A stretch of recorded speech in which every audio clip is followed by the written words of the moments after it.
"Get him out of here before the family sees him," the nurse whispered. But her voice was still loud enough for Marcus Hill to hear every word. Marcus froze beside the hospital elevator, one hand wrapped around a mop handle, the other holding a small brown envelope against his chest. It was almost midnight inside St. Andrew Medical Center in Boston, and the surgery floor was glowing with cold white light. Doctors moved quickly. Nurses rushed past him. Machines beeped behind closed doors. Somewhere down the hall, a woman was crying so hard that every sound felt like it was breaking something inside her. Marcus had worked in that hospital for 6 years. He knew every hallway, every supply closet, every tired doctor who drank coffee at 3 in the morning, every family who sat with fear in their eyes waiting for news that could change their lives forever. He had cleaned blood from floors after emergency surgeries. He had emptied trash beside hospital beds where people whispered their last prayers. He had watched families walk out smiling, and he had watched others leave without saying a single word. But that night, nobody looked at Marcus like he belonged there. A security guard stepped in front of him and lifted one hand. "This floor is restricted." Marcus looked at the sign on the wall, then back at the guard. "I know. I was called here." The guard looked at his janitor uniform, then at the mop bucket behind him. "Called here for what?" Before Marcus could answer, a woman in a navy blue suit came toward them. Her name tag said hospital administrator. She looked stressed, tired, and angry.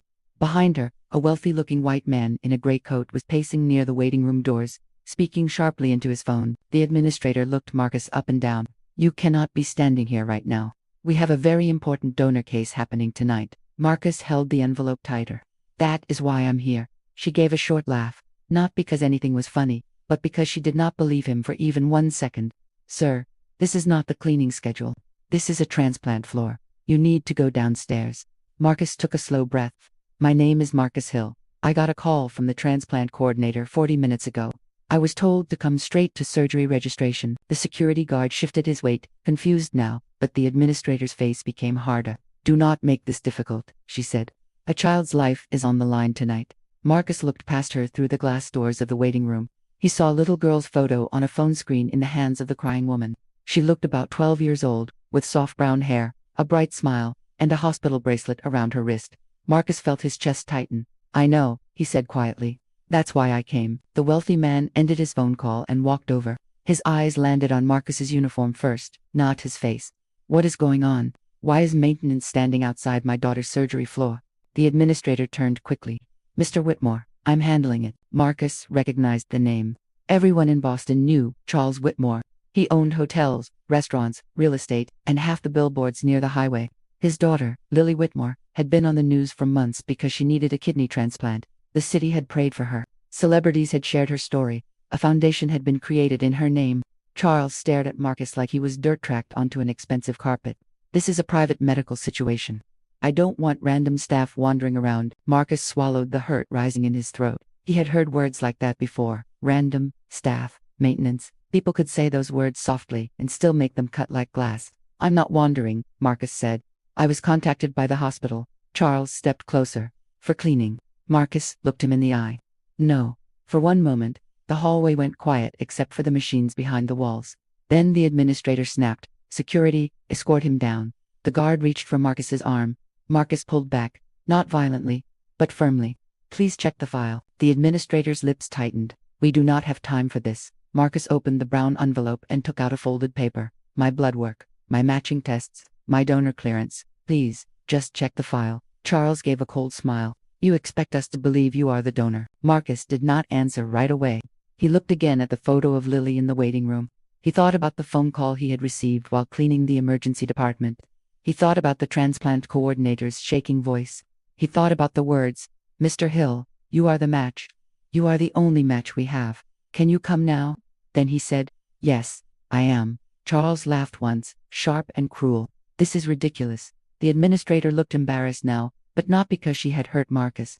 She was embarrassed because Marcus was refusing to disappear quietly. "Mr. Hill," she said, lowering her voice, "even if you signed up for the donor registry, there are protocols. You cannot just appear on a surgical floor and claim something like this." Marcus held out the paper.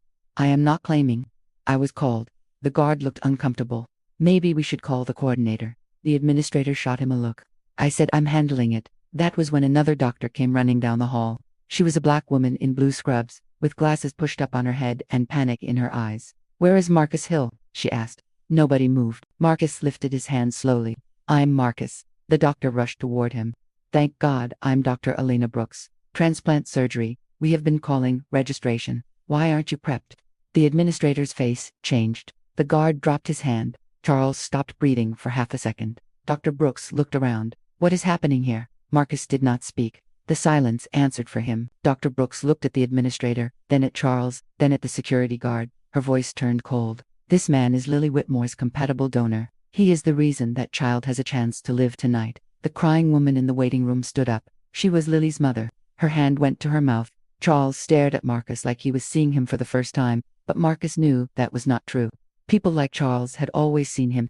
They just saw the uniform before the human being. Dr. Brooks turned to Marcus. Mr. Hill, I am so sorry. We need to move quickly. Are you still willing? Everyone watched him. Marcus could have walked away. Nobody would have blamed him. He could have looked at Charles Whitmore and said, find someone else. He could have made them feel the fear they had placed on him in that hallway. He could have made the whole hospital remember the night they almost lost a little girl because they judged the man sent to save her. But Marcus looked toward the waiting room again. Lily's mother was crying silently now, her eyes begging him for mercy she had not even found words for. Marcus nodded. I didn't come for them. I came for her. Dr. Brooks placed a hand on his shoulder. Then let's go. As they walked past Charles, the millionaire opened his mouth, but nothing came out. Marcus did not stop. He did not look back. He followed Dr. Brooks through the double doors and into a world of bright lights, cold air, and fast-moving hands. Hours passed. Outside the surgery unit, Charles Whitmore sat with his head lowered. His wife, Rebecca, held Lily's stuffed rabbit in her lap. The administrator stood near the nurse's station, pale and silent. The security guard had disappeared downstairs, ashamed of being part of something he could not undo. Rebecca finally looked at her husband and whispered, You didn't even ask his name. Charles closed his eyes. She continued, her voice shaking. That man was standing there with papers in his hand, and you looked at his uniform like it told you everything. Charles did not defend himself. For the first time in his life, he had nothing expensive enough to hide behind. When Dr. Brooks came out just after sunrise, everyone stood. The surgery went well, she said. Lily is stable. The kidney is functioning. We will monitor both patients closely, but right now, this is the best possible news. Rebecca broke down. Charles covered his face. The administrator whispered, Thank God. Dr. Brooks did not smile at them. Thank Marcus Hill. A few rooms away, Marcus woke slowly. His side hurt. His throat was dry. The ceiling above him was blurry at first, then clear. A nurse adjusted his fore and asked how he felt. Like I got hit by a truck, Marcus whispered. She smiled gently. A very heroic truck. Marcus gave a weak laugh, then closed his eyes. Later that afternoon, Rebecca Whitmore came into his room. She stood near the door for a moment, holding Lily's stuffed rabbit against her chest. Marcus opened his eyes. She stepped closer. Mr. Hill, I don't know how to thank you. Marcus looked at her tired face. How is she? She's awake, Rebecca said, crying again. She asked if she can meet the person who saved her. Marcus looked away for a moment. Tell her she should focus on getting better. Rebecca nodded. Then her voice broke. I'm sorry for what happened in the hallway. I should have said something. I should have stopped it. Marcus looked at her.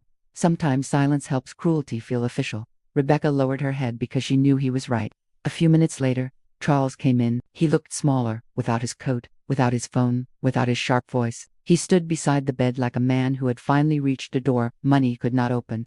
Mr. Hill, he said quietly, I was wrong. Marcus waited. Charles swallowed. No, that is too small. I was cruel. I judged you. I treated you like you were invisible in a hospital where you had every right to stand. My daughter is alive because of you, and I almost had you removed. Marcus studied his face. You didn't almost remove me. You almost removed her chance. Charles's eyes filled with tears. I know. Marcus looked toward the window.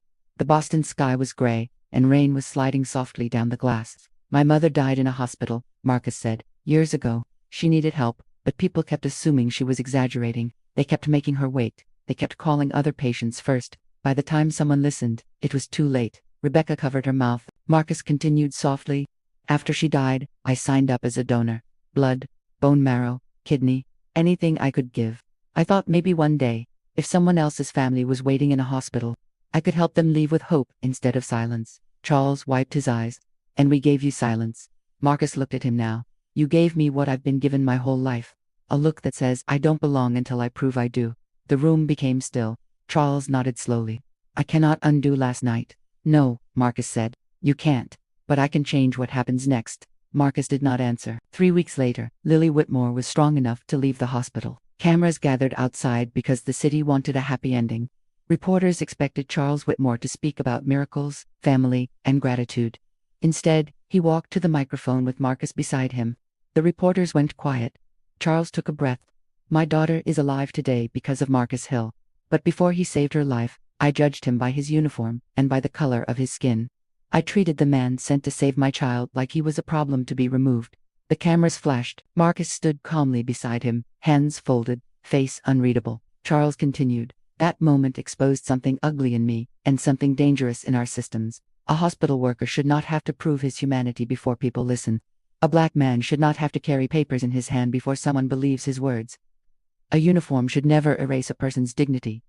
Lily, sitting in a wheelchair beside her mother, looked up at Marcus. Her voice was soft but clear. Mr. Hill saved me. Marcus bent down slightly and smiled at her. You did the hard part, kid. You fought. Lily held out a small bracelet made of colorful beads. I made this for you. Marcus took it carefully. On the bracelet were 3 small letters. HOPE. For the first time in days, his eyes filled. Months later, St. Andrew Medical Center changed its emergency access policy. Every staff member, from surgeons to cleaners, received new training about racial bias, dignity, and emergency verification. The administrator who tried to remove Marcus publicly apologized and later resigned from her position. Charles Whitmore donated millions to create the Hill Equity Fund, a program built to protect patients and workers from discrimination inside hospitals. But Marcus did not become famous because he wanted fame. He went back to work when he healed. One evening, a young new employee saw him mopping near the transplant wing and whispered, "Is that really him?" Marcus smiled and kept working. A doctor passing by stopped and said, "Mr. Hill, good evening." A nurse nodded with respect. A family in the waiting room smiled at him. And on the wall near the surgery floor, a new framed photo showed Marcus standing beside Lily on the day she left the hospital. Under the photo were words Marcus had spoken during one quiet interview. Do not wait until someone saves a life before you respect the life they already have. And every time Marcus passed that wall, he did not stop to admire himself. He simply looked at the photo, touched the small bracelet on his wrist, and kept walking through the hospital halls, carrying the kind of dignity no uniform could hide.